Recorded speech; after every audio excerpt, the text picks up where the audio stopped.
Hello दोस्तों, मेरे class में सभी का स्वागत है। आइए हम बात करते हैं हिंदी की। हमने कल भाग 1 लिया था जिसमें प्रश्न संख्या 1 से लेकर के 16 तक प्रश्न उसमें अंकित थे। आज हम जो लेके आए हैं भाग 2, ये 17 से लेकर के 40 तक प्रश्न हैं। इस प्रकार से हम डेली जो मोस्ट इम्पोर्टेंट मुझे लगेंगे वो लेके आएंगे। लगभग 20 प्रश्न तो हर हाल में डेली इसमें लेके आएंगे। क्लियर? क्योंकि आरओ भी दिसंबर में लगा हुआ है और हाल ही में जल्दी एसएससी जीडी का भी लगने वाला है और यूपीपी की वैकेंसी फिर से आने वाली है। क्लियर? लेखपाल और एनटीपीसी में भी हिंदी पूछी जाती है। लेखपाल में लगभग 35 प्रश्न के आसपास जो है हिंदी पूछी जाती है। ठीक है, सीधे चलते हैं प्रश्नों पर। पहला प्रश्न है, आधुनिक भारतीय आर्य भाषा से संबंधित है। आइए देखते हैं। हमने क्या बात किया था, जब पहला था तो हमने क्या बोला था कि जो आर्य भाषाएं हैं किससे संबंधित है, यानी जो भारत के साउथ क्षेत्र से जितने भी स्थान संबंधित है, जैसे कि हम कह सकते हैं कन्नड़ यानी कर्नाटका है ना, तमिलनाडु, आंध्रा, केरला, इन राज्यों की जो भाषाएं हैं वो आर्य से संबंधित हैं, यानी आर्य भाषा हम उनको बोलते हैं। क्लियर? अब यहाँ पर आ जाइए, हम बात कर रहे हैं कि आधुनिक प्रश्न संबंधित आधुनिक भारतीय आर्य भाषा से संबंधित जो प्रश्न हैं उनके बारे में। प्रश्न कह रहा है, आधुनिक भारतीय आर्य भाषाओं के उदाहरण के पूर्व उदय के पूर्व आर्य भाषा का कौन सा रूप विद्यमान था, यानी जो आर्य भाषाएं उदित हुई हैं उनसे पहले कौन सी भाषाएं विद्यमान थी। आप लोगों को अच्छी तरह से पता होगा कि अगर हम भारत में उदय की बात करते हैं, यानी सबसे पहले प्राचीनतम की बात करते हैं, तो प्राचीनतम में एक ही भाषा आती है, वो है वैदिक संस्कृत। उसके बाद संस्कृत, उसके बाद पाली, प्राकृत, इस प्रकार से करते करते भाषाएं अपने अलग स्वरूप को धारण करती चली गई हैं। तो इसका आंसर क्या होगा? संस्कृत। क्लियर? अगर यहाँ पर संस्कृत की जगह वैदिक संस्कृत होता तो वो भी सही होता। आइए इसका एक बार डिस्कशन देख लेते हैं। कह रहे हैं, आधुनिक भारतीय आर्य भाषाओं के उदय के पूर्व आर्य भाषा का अपभ्रंश रूप विद्यमान था। वस्तुतः अपभ्रंश के विभिन्न रूपों से ही आधुनिक भारतीय आर्य भाषाओं का विकास हुआ है। आधुनिक आर्य भाषाओं का वर्गीकरण सर्वप्रथम, ये याद रखना, कई बार प्रश्न पूछा गया है आधुनिक आर्य भाषाओं का वर्गीकरण किसने किया था, तो याद रखना सर्वप्रथम आधुनिक आर्य भाषाओं का वर्गीकरण डॉक्टर AFR हार्नले ने किया था। क्लियर? किसने किया था?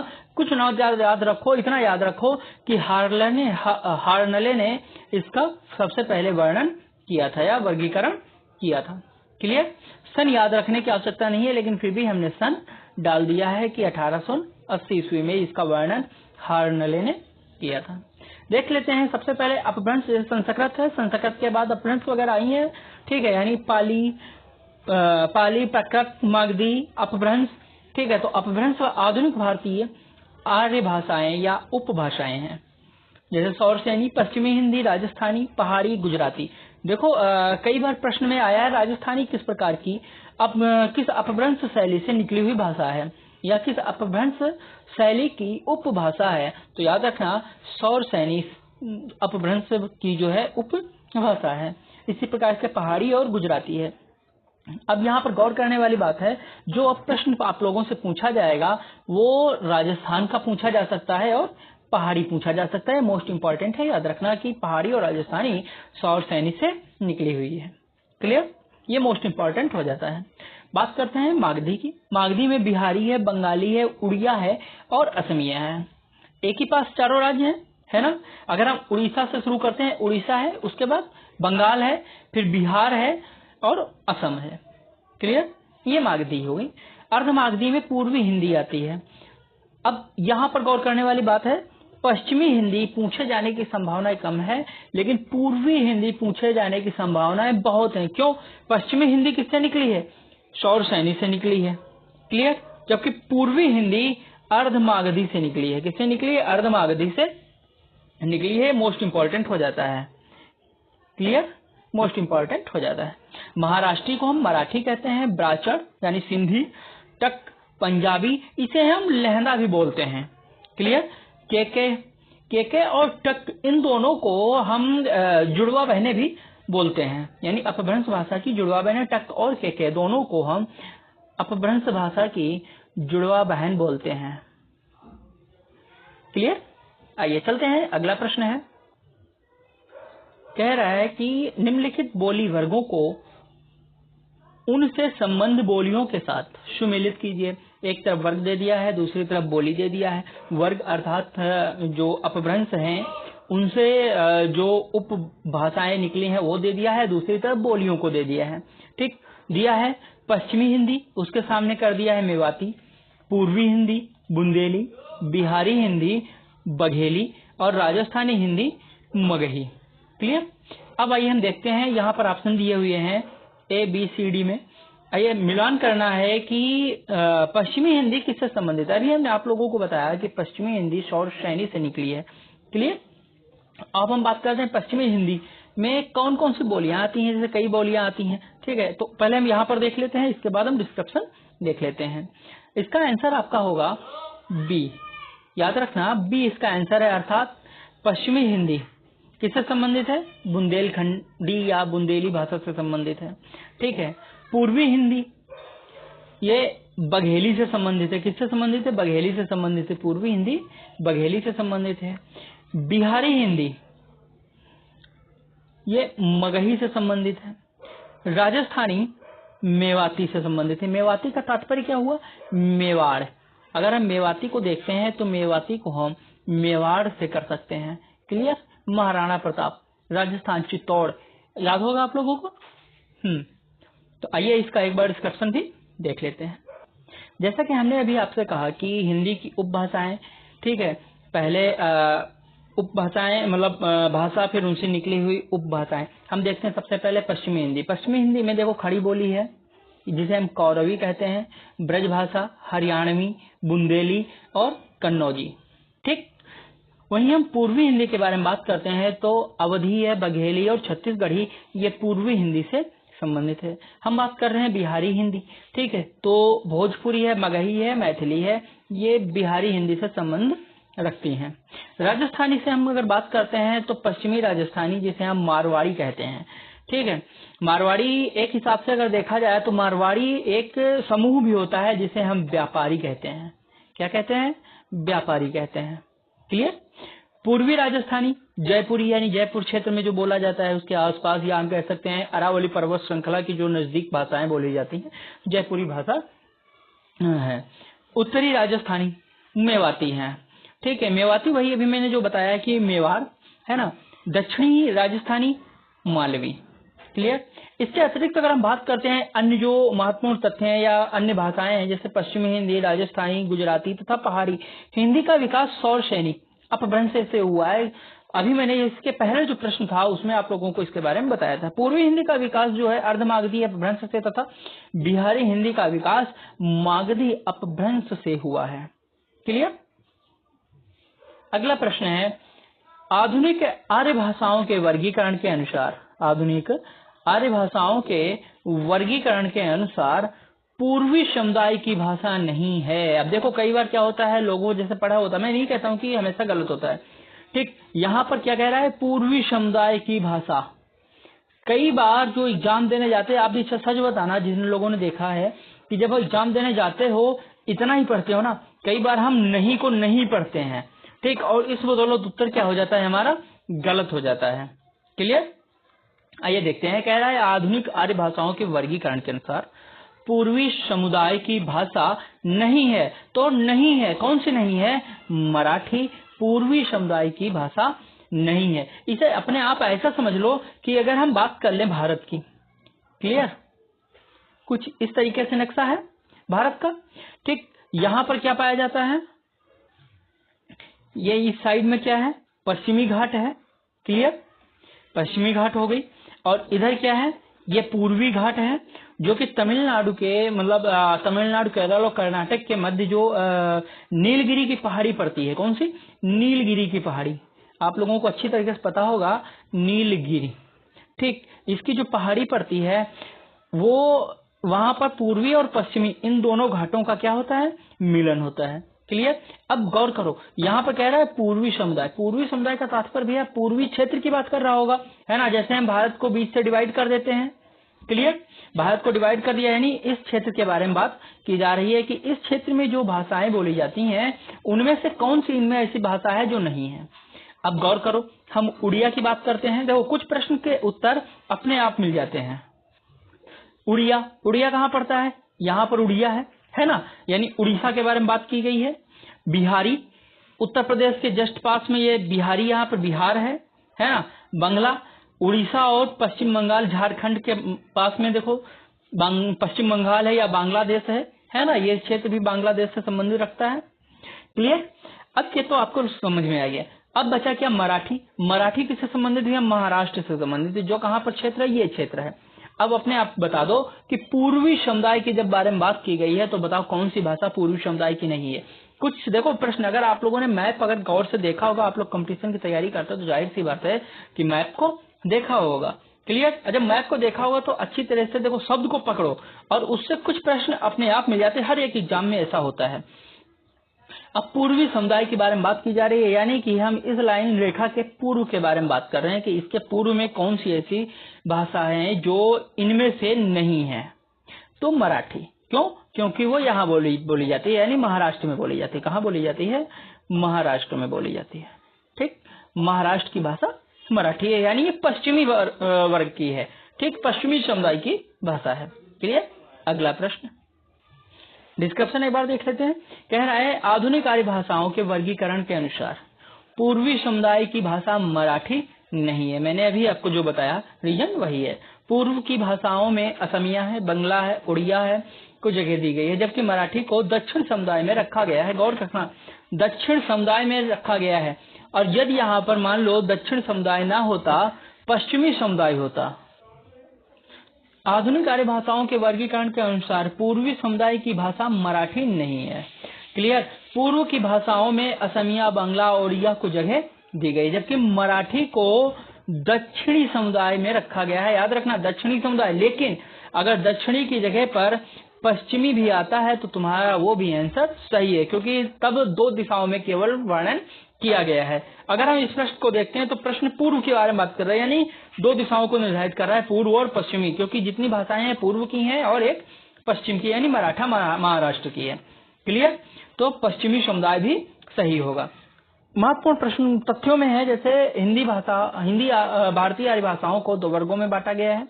एक हिंदी, दूसरा है हिंदीतर वर्ग। हिंदी या हिंदी उत्तर, कुछ जैसे भाषाएं होती हैं, जैसे हम काल भारत इतिहास के पढ़ते हैं तो उनमें होता है कि कोई काल दे दे गुप्त, फिर उसके बाद दे गुप्तोत्तर, यानी हिंदी के बाद जो वर्ग आ गया उसे हम हिंदीतर बोलते हैं।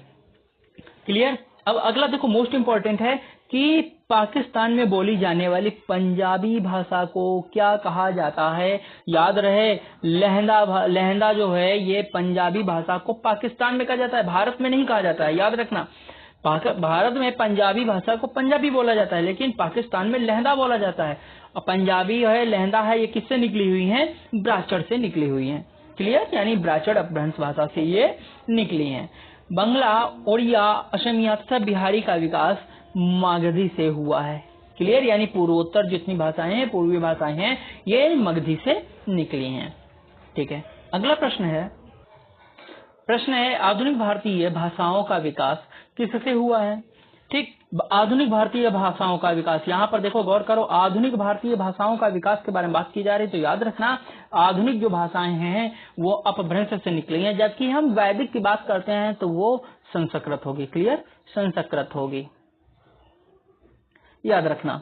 ठीक, यहाँ पर दिया हुआ है आधुनिक भारतीय भाषाओं, आर्य भाषाओं के उदय के पूर्व आर्य भाषा का अपभ्रंश रूप विद्यमान था, यानी अपभ्रंश रूप विद्यमान था, और वर्तमान में जो है ये इन्हीं से निकली हुई भाषाएं हैं। क्लियर। अगर हम प्राचीनतम की बात करते हैं तो वो संस्कृत है।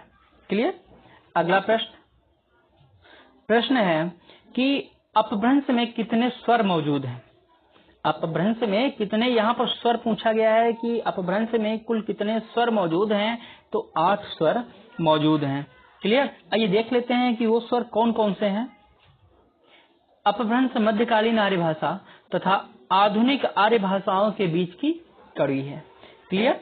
जिसे सिंध काल की भाषा भी कहा जाता है। अपभ्रंश को हम सिंध काल की या संधि काल की संधि काल की भाषा कहते हैं। सिंध नहीं है, संधि काल की भाषा कहा जाता है। अपभ्रंश में स्वरों के संबंध में विवाद है। डॉक्टर ज्ञानेंद्र के अनुसार, ये याद रखना, डॉक्टर ज्ञानेंद्र के अनुसार इसमें कुल 8 मूल स्वर हैं। कितने मूल स्वर हैं? 8 मूल स्वर हैं। ये अंडरलाइन कर लेना सबसे पहले कि किसके अनुसार, तो डॉक्टर ज्ञानेंद्र के अनुसार के बारे में बात किया गया है। दूसरा, कुल मूल स्वरों की संख्या 8 है। क्लियर? जबकि डॉक्टर उदय नारायण तिवारी के अनुसार स्वरों की संख्या 11 है। किसके अनुसार? उदय नारायण तिवारी। यानी केवल इतना याद रखो, देखो एक ज्ञानेंद्र है, उनके अनुसार 8 है, और अगर नारायण तिवारी की बात करते हैं तो नारायण तिवारी ने 11 स्वरों को माना है। क्लियर? एक बार देख लेते हैं कि अपभ्रंश के स्वर डॉक्टर नगेंद्र के अनुसार छोटा, बड़ा, छोटी, बड़ी, छोटाऊ, बड़ाऊ, ए और ओ को इन्होंने स्वर माना है। जबकि तिवारी के अनुसार ए, ओ तथा ऋण भी इसमें सम्मिलित कर लिया है। अब देखो कई लोग हैं, हम जब देखते हैं कि जब किसी भी बुक को पढ़ते हैं, जैसे नालंदा बुक उठाओ तो उसमें भी दिया हुआ है ऋण को अपभ्रंश का स्वर नहीं माना गया है। क्लियर? एनसीईआरटी में भी जो ऋण है उसे भी अपभ्रंश का स्वर नहीं माना गया है, परंतु उसमें यह दिया हुआ है कि तिवारी के अनुसार, किसके? तिवारी के अनुसार ऋण को अपभ्रंश का स्वर माना गया है। क्लियर? याद रहेगा। नागेंद्र के अनुसार 8 हैं, छोटा, बड़ा, छोटी, बड़ी, छोटाऊ, बड़ाऊ, ए, ओ। क्लियर? जबकि तिवारी के अनुसार आए, ओ और ऋण को भी इन्होंने अपभ्रंश का स्वर माना है। इस प्रकार से कुल 11 स्वर हो जाते हैं। अगला प्रश्न है, कह रहा है हिंदी भाषा के उद्भव और विकास का सही क्रम चुनिए। यानी जो उद्भव है और उससे जो विकास हुआ है उसका सही क्रम क्या है। तो मैंने आप लोगों को बताया था, सबसे पहले कल के वीडियो में आपने देखा था कि सबसे पहला जो वैदिक भाषा है या आर्य भाषा है वो संस्कृत है, फिर पाली है, प्राकृत है। ठीक है, तो इस हिसाब से अगर देखा जाए तो गौर करो, संस्कृत, पाली, प्राकृत। हम पहले में देखते हैं एक बार, संस्कृत है, पाली है, प्राकृत है। हाँ है। दूसरे में देख लो, संस्कृत है, प्राकृत है, अपभ्रंश है। भैया संस्कृत के बाद पाली का विकास हुआ है, ना कि प्राकृत का। प्राकृत का पाली के बाद हुआ है। फिर संस्कृत है, पाली है, प्राकृत है, अपभ्रंश है। ठीक। अब देखो, संस्कृत, पाली, प्राकृत, अपभ्रंश, यानी कितने मिल रहे हैं? 2 मिल रहे हैं। एक ये वाला मिल रहा है, ए मिल रहा है, दूसरा सी मिल रहा है। डी में क्या है? पाली, प्राकृत, अपभ्रंश। ठीक, यानी ये नहीं है ना? ये नहीं है, हटा दो इसे हम काट देते हैं, इसे भी काट देते हैं। क्लियर? अब हम बात कर रहे हैं कि देखो, संस्कृत, पाली, प्राकृत, अपभ्रंश। ठीक, अपभ्रंश के बाद यदि हम देखते हैं तो सौर सैनी का विकास सबसे पहले हुआ है। क्लियर? सौर सैनी का सबसे पहले विकास हुआ है अपभ्रंश के बाद। जबकि सी में क्या दिया हुआ है? खड़ी बोली। भैया खड़ी बोली का विकास बाद में हुआ है, यानी हम कह सकते हैं जो अपभ्रंश है, फिर उसके बाद सौर सैनी है और पश्चिमी हिंदी है, फिर खड़ी बोली है। क्लियर? तो इसका मतलब हमारा ये भी आंसर गलत है। तो हमारा आंसर क्या होगा? ए, यानी संस्कृत, पाली, प्राकृत, अपभ्रंश, सौर सैनी, पश्चिमी हिंदी और उसके बाद में खड़ी बोली का विकास किया गया है। क्लियर? आइए इसका डिस्क्रिप्शन देख लेते हैं एक बार। कह रहा है हिंदी की आदि जननी संस्कृत है। हमने पहले बताया था कि आदि जननी या प्राचीनतम भाषा संस्कृत है। संस्कृत, पाली, प्राकृत भाषा से हुई है। ठीक, संस्कृत, पाली, प्राकृत भाषा से होती हुई अपभ्रंश भाषा तक जाती है, यानी संस्कृत, पाली, प्राकृत और अपभ्रंश मैंने पहले बताया था। फिर अपभ्रंश भाषा अवहट्ट से गुजरती हुई प्राचीन प्रारंभिक हिंदी का स्वरूप लेती है। विशुद्धता हिंदी भाषा के इतिहास का आरंभ अपभ्रंश से माना जाता है। गौर करना, हिंदी भाषा के इतिहास का आरंभ, यहाँ पर गौर करने वाली बात है कि हिंदी भाषा के इतिहास का आरंभ किससे माना जाता है? अपभ्रंश से माना जाता है। मोस्ट इंपॉर्टेंट है, याद रखना, क्योंकि प्रत्येक क्वेश्चन नहीं बनाए जा सकते हैं, समझाया जा सकता है। हाँ, अलग बात है अगर कल बन गया तो आ जाएगा। क्लियर? तो हिंदी भाषा के इतिहास का प्रारंभिक भाषा किसे माना जाता है? अपभ्रंश को माना जाता है। क्लियर? हिंदी का विकास क्रम है संस्कृत, पाली, प्राकृत, अपभ्रंश, सौर सैनी, पश्चिमी हिंदी और खड़ी बोली। क्लियर? इसके बाद में आता है पूर्वी हिंदी, क्लियर, और अन्य भाषाएं आती हैं। अगर खड़ी बोली की जगह पूर्वी हिंदी आ जाए तो भी सही होगा, क्योंकि पूर्व में पढ़ने वाली भाषाओं को हम खड़ी हिंदी के रूप में या खड़ी बोली के रूप में जानते हैं। अगला प्रश्न है, निम्नलिखित आधुनिक भाषाओं में से किसका संबंध अपभ्रंश पैसाची बोली से? गौर करना, पैसाची या ब्राचड़ भाषा, ठीक, पैसाची या ब्राचड़ अपभ्रंश से किसका विकास हुआ? देखो, राजस्थानी, गुजराती, पंजाबी, बंगाली। याद रखना, मैंने क्या कहा, पैसाची या ब्राचड़। ठीक, हमने अभी बताया ब्राचड़ का संबंध किससे है? पंजाबी से है, तो इसका आंसर क्या होगा? सी, यानी पंजाबी। पंजाबी बोली का विकास पैसाची अपभ्रंश से माना जाता है, जबकि राजस्थानी और गुजराती का विकास शौर सैनी अपभ्रंश से माना जाता है। इसके साथ साथ पहाड़ी भी मतलब शौर सैनी से संबंध रखती है। बंगाली का विकास मागधी अपभ्रंश से हुआ है। क्लियर, चलते हैं आगे। कह रहा, निम्नलिखित आधुनिक भाषाओं में से किसका संबंध अपभ्रंश की पैसाची बोली से माना जाता है? किससे? पैसाची बोली से माना जाता है। राजस्थानी है, पंजाबी है, गुजराती है, बंगाली है। क्लियर, पैसाची भाषा, अभी जो पिछला क्वेश्चन था 23 नंबर का, उसमें भी यही था। तो पैसाची भाषा यानी पंजाबी भाषा है ना, यानी लहंदा वगैरह। अब गौर करो, आधुनिक भाषाओं में से पंजाबी का विकास अपभ्रंश की पैसाची बोली से हुआ है। क्लियर, पंजाबी भाषा अपभ्रंश की टक्का या ब्राचड़ भाषा के अंतर्गत आती है। इसका संबंध पैसाची बोली से माना जाता है, जिसका विकास अपभ्रंश से हुआ है या मध्यकालीन भारतीय आर्य भाषा है। याद रहे, पैसाची बोली। ये प्रश्न बन सकता है कि निम्नलिखित में से किस भाषा का विकास मध्यकालीन भारतीय आर्य भाषा से हुआ है? मध्यकालीन भारतीय आर्य भाषा या मध्यकालीन आर्य भाषा से हुआ है। ठीक, अगर भारतीय ना लगाया तो याद रखना किससे हुआ है, किसका है? पंजाबी। क्लियर, आगे आ जाइए। प्रश्न कह रहा है कि हिंदी को विकास प्रदान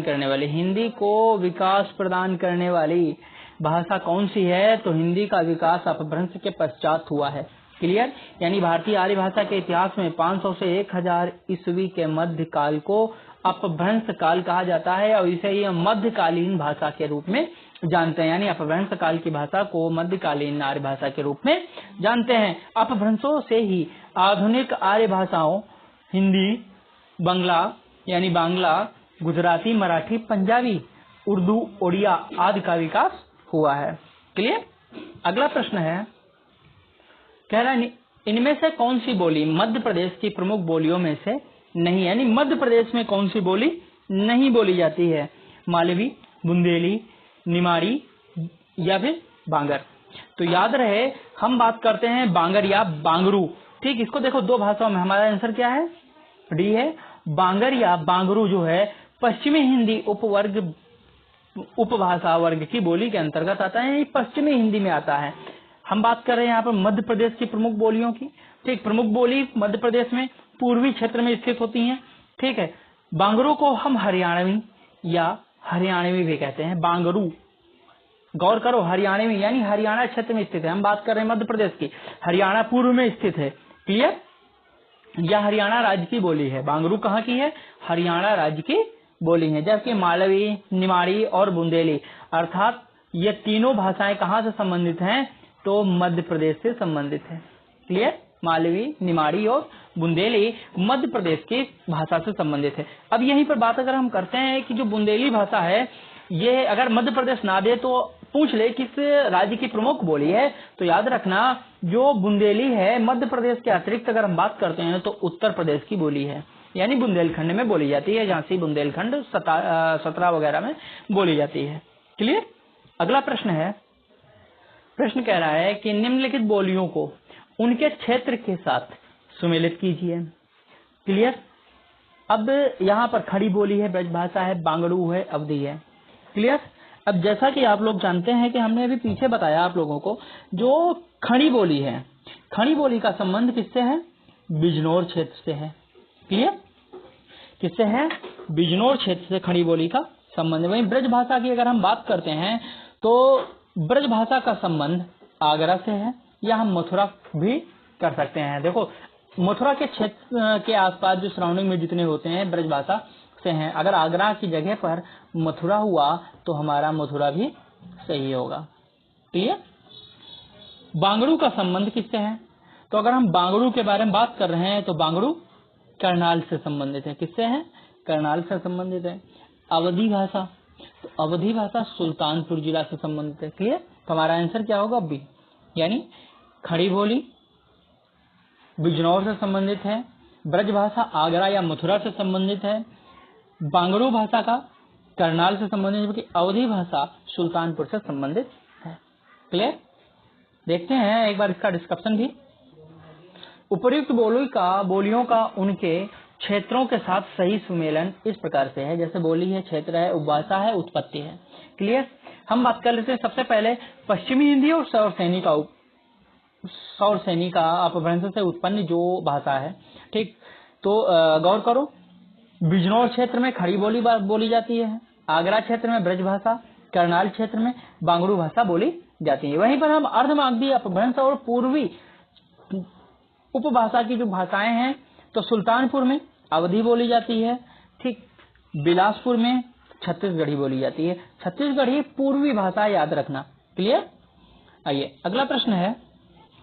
यहाँ से देखो प्रारंभ हो रहा है कि सौरसैनी अपभ्रंश तथा इससे विकसित हिंदी की उपभाषाएं एवं बोलियां। तो पश्चिमी हिंदी तथा इनकी बोलियां खड़ी बोली, कौरवी, ब्रज, बुंदेली और कन्नौजी भाषाएं हैं। ठीक, अब इनसे संबंधित जो प्रश्न बने हैं एक बार उन्हें देख लेते हैं। क्लियर? आइए, हमारा पहला प्रश्न है, सौरसैनी अपभ्रंश के अंतर्गत आने वाली भाषा नहीं है। इसमें कह रहा है कि कौन सी ऐसी भाषा है जो सौरसैनी के अंतर्गत नहीं आती है। तो याद रखना, सौरसैनी के अंतर्गत सिंधी भाषा नहीं आती। क्यों? सिंधी भाषा का विकास ब्राह्मण अपभ्रंश से हुआ है, जबकि गुजराती, राजस्थानी और पश्चिमी हिंदी की बोलियों का विकास सौरसैनी अपभ्रंश से हुआ है। याद रखना, हम अगर आ जाए सिंधी भाषा का विकास तो ब्राह्मण से हुआ है। क्लियर? जबकि पंजाबी की अगर आ जाए तो पैसाची से हुआ है। क्लियर? अगर पैसाची नहीं है तो ब्राह्मण उपयुक्त होगा, या टक्का। क्लियर? आइए अगला प्रश्न कह रहा है, अगला प्रश्न है, संथाली भाषा किस भाषा परिवार से संबंध रखती है? तो याद रखना, संथाली भाषा जो है ये आष्टिक परिवार की भाषा मानी जाती है। क्लियर? किसकी मानी जाती है? आष्टिक परिवार की माना जाती है। कह रहा है कि संथाली आष्टिक भाषा परिवार से संबंधित भाषा है जो भारत के झारखंड, गौर करो, भारत के झारखंड राज्य, पश्चिम बंगाल या बांग्लादेश, क्लियर, इनमें बोली जाती है। इसे 8वीं अनुसूची में शामिल करते हुए भाषा का भी दर्जा प्रदान किया गया है, यानी संवैधानिक दर्जा प्रदान किया गया है। किसको? आष्टिक परिवार की भाषा या पश्चिम बंगाल यानी बांग्ला भाषा को हम संविधान की 8वीं अनुसूची में सम्मिलित कर चुके हैं, यानी 22 भाषाओं में से एक ये भी भाषा सम्मिलित है। क्लियर? अगला प्रश्न है,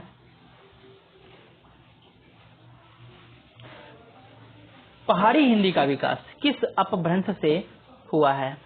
अब यहाँ पर पहाड़ी हिंदी के बारे में बात की गई है। ब्राह्मण से, पैसाची से, मगधी या खत से, किससे हुआ है? तो अगर हम बात करते हैं पहाड़ी हिंदी को, देखो पहाड़ी हिंदी की यहाँ पर बात की गई है। यहाँ पर ब्राह्मण, मगधी और पैसाची दिया गया है, साथ में खस दिया गया है। अब गौर करने वाली बात है कि पहाड़ी हिंदी का विकास सौरसैनी से हुआ है। यदि सौरसैनी नहीं है तो याद रखना, तो उसे हम खस के रूप में जानते हैं। यानी पहाड़ी हिंदी, एक बार डिस्क्रिप्शन भी देख लो, पहाड़ी हिंदी का विकास खस या सौरसैनी, देखो यहाँ पर दिया हुआ है, खस या सौरसैनी से माना जाता है। क्लियर? अन्य महत्वपूर्ण तथ्यों में जैसे पहाड़ी हिंदी पश्चिमी पहाड़ी और मध्यवर्ती पहाड़ी है। मध्यवर्ती पहाड़ी जो है जैसे कुमाऊनी और गढ़वाल। अब बात करते हैं कुमाऊनी और गढ़वाल, ये बोली कहाँ जाती है? कुमाऊनी और गढ़वाल बात कर रहे हैं कि कुमाऊनी और गढ़वाल बोली कहाँ जाती है? तो हिमाचल प्रदेश में बोली जाती है। कहाँ पर बोली जाती है? हिमाचल प्रदेश में बोली जाती है। इसके अतिरिक्त उत्तराखंड में भी ये भाषा बोली जाती है। आज का ये टॉपिक यहीं तक रखते हैं, ठीक है? कल मिलते हैं, फिर अगले प्रश्नों को लेकर आते हैं आप लोगों के सामने, ठीक है? तब तक के लिए नमस्कार। एक चीज याद रखना, यदि आप लोगों को आज का सेशन अच्छा लगा तो प्लीज लाइक, शेयर और सब्सक्राइब कीजिए। धन्यवाद।